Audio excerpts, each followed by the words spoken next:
Bang Boyamin, menurut Anda sendiri bakal lepas nggak nih barang? Toh kalau kata Bang Abraham Samad barusan udah masuk TPPU nggak bisa dibelok-belokkan lah. Pasti lurus itu. Iya. Bukan pasti. Kalau saya lebih jauh lagi. Kan kecurigaan ini kan tetap perlu. Itu loh. Bisa aja loh ya, ini tiba-tiba nanti di ujung di deponering atau dihentikan demi kepentingan umum. Kan bisa gitu loh. Ya mohon maaf Pak Abraham, itu makanya ini saya sedang nyusun juga judicial review ke Mahkamah Konstitusi untuk memanai kepentingan umum itu apa. Harusnya dikecualikan untuk tindak pidana kejahatan terhadap negara. 2, pidana mati. 3, pidana khusus. Artinya kenapa diponaring menurut Anda, Bang? Kenapa ujung-ujungnya nanti ada celah diponaring menurut Anda? Celahnya apa? Kan ada presiden, karena Bang Abraham sama dulu di deponering, mereka nuntut sama. Kan bisa. Padahal kalau dia kan hanya urusan KK, kartu penduduk itu ya kecil lah, mesti harus di deponering kalau itu gitu loh. Tapi maksudnya ini tidak, kalau istilahnya kekebalan. Jaksa itu kan dulu harus izin semua jaksa agung tertulis.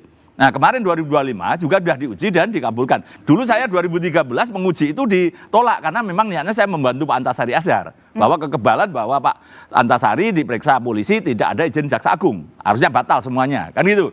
Akhirnya memang memperkuat itu. Tapi kemarin 2025 diuji dan dikabulkan bahwa pemeriksaan jaksa tanpa izin jaksa agung untuk pidana yang seumur hidup, mati. Kedua, kejahatan terhadap keamanan negara dan pidana khusus. Nah nanti saya ini memang harus cepat-cepat maju ke MK untuk memanai kepentingan umum supaya nanti tidak di deponering ini kasus ini karena pidana khusus termasuk korupsi. Gitu loh. Jadi saya harus menjaga di sana karena apa? Ini sekarang rame. Seminggu kemudian apa masih rame? Kasus yang lain atau diciptakan kasus lain yang lebih besar. Kan itu. Atau kita memang gampang lupa, seminggu 2 minggu udah lupa, terus nanti pelan-pelan, ya mungkin malam ini bisa aja ditahan yang bersangkutan. Tapi kan butuh masih 3 bulan penyidikan. Nah nanti tiba-tiba deponering. Ini yang menurut saya harus dijaga betul, jangan sampai ini deponering. Maka saya maju ke MK. Dengan rame saya MK meskipun belum diputuskan atau bahkan belum tentu dikabulkan, tapi harapannya supaya tidak ada deponering. Tapi apapun kembali ke sini. Saya dari sisi lain, apapun saya apresiasi pada polisi mampu membongkar ini. Untuk menemukan barang kayak begitu itu tidak mudah. Ternyata dan kemudian ada sapu kotor begitu kan ya harus kita apresiasi polisi. Nah sekarang kita tambah supaya kita mengapresiasi Kejaksaan Agung, maka ini harus diproses cepat, ditahan dan dibongkar semuanya gitu loh. Itu esensinya kan di situ. Ya esensinya kan KUHP yang baru ini kan sebetulnya kolaboratif dan integratif kan ya antara penyidik dan penuntut umum.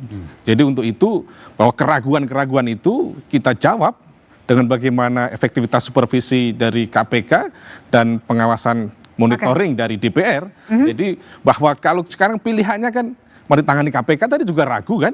Nggak mungkin ditangani KPK, skeptisme lebih tinggi kan. Kemudian dikembalikan polisi. Nanti penuntutan juga kepada jaksa. Jadi artinya sekarang ini Prof, tadi pasal 58 sama 68 itu saya itu kan wakil ketua umum Peradin yang mengajar 58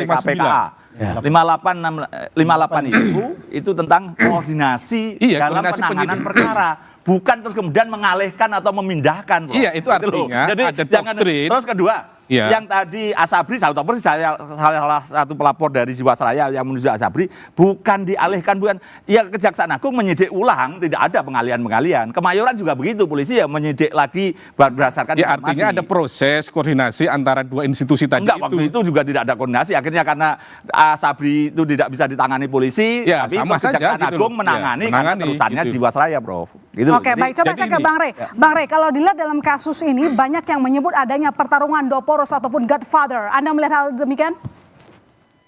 Ya, ini tadi kita udah minta kepada Bung Sahroni untuk melakukan. Kan mereka menyatakan membentuk panja kan. Kita berharap salah satunya ini sebetulnya murni sebagai penegakan hukum atau ada persoalan politik yang lebih besar dari sekedar persoalan hukum. Karena kita melihat akhir-akhir ini, hukum ini seringkali dipergunakan untuk tujuan-tujuan politik kan. Orang ditahan tuh ya ada salahnya, tapi tentu saja pertanyaannya kenapa tiba-tiba itu yang harus jadi persoalan gitu. Sebagai contoh misalnya begini, kita lagi kalau pendekatannya sosiologis ya, kita ulangi lagi dulu kronologinya. Kejaksaan menahan 3 orang, salah satunya adalah bintang 1 ya. Bintang 2. Bintang 2, anggota Polri. Oke. Tapi setelah itu sebelumnya keluar surat untuk mengatakan melakukan evaluasi atau apalah apa yang disebut dengan PG ini yang dilakukan yang diperintahkan oleh Kejaksaan Agung terhadap Kejaksaan Tinggi di seluruh Indonesia gitu ya. Nah, tapi sebelumnya itu kita harus tahu juga bahwa ada persoalan orang terkait dengan MBG yang diharapkan betul-betul itu dilakukan proses penyelidikannya secara meluas oleh kita gitu ya.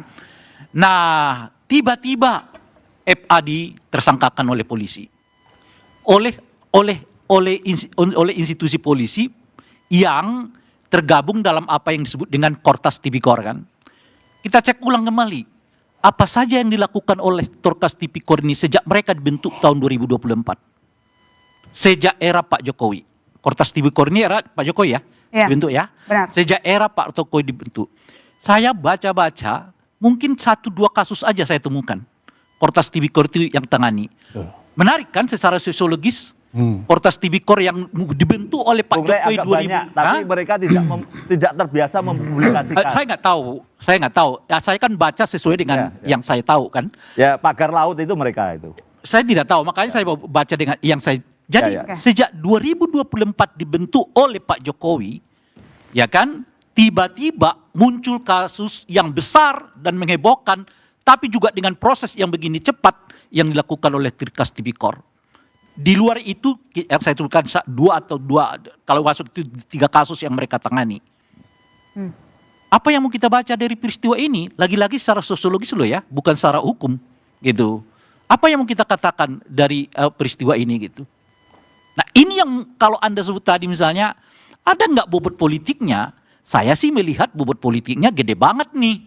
Tapi untuk memastikan bahwa ada persoalan politik di sini, kita minta Bung Sahroni untuk segera memanggil baik Kapolri, Kejaksaan. Jika penting, ya terus masuk di dalamnya Menteri Hukum. Dan kalau memang ada dianggap persoalan politik besar di dalam sehingga terjadi carut-marut politik ini, saya kira anggota DPR punya hak untuk memanggil presiden. Oke, baik. Bang Sahroni, silakan dijawab tantangannya. Anda berhak memanggil presiden. Terima kasih. Kalau untuk memanggil itu memang haknya kita sebagai mitra di Komisi 3, Bang Rey. Tapi biarlah berproses dulu dalam proses ini sambil kita mengawasi dan sambil proses di panja pengawasan kita berjalan. Setelahnya nanti akan kita ketahui bagaimana langkah dan apa yang akan dituju. Yang Bang Rey tadi sampaikan, adakah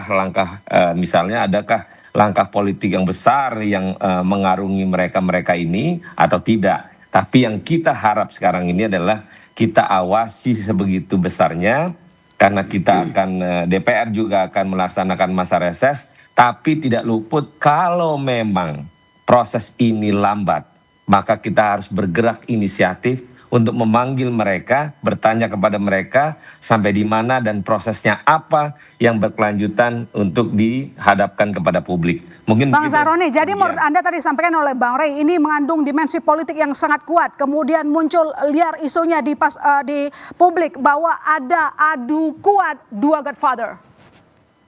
Ya, kalau ngomong masalah adu kuat kan memang beredar di mana-mana nih. Si A backingannya si B, si C backingannya si A. Tapi kita harap dalam proses penegakan hukum ini kita abaikan dulu itu masalah urusan ada Godfather lah siapalah itu. Tapi bagaimana kita mengawasi proses ini jangan sampai kita terlena dan lengah.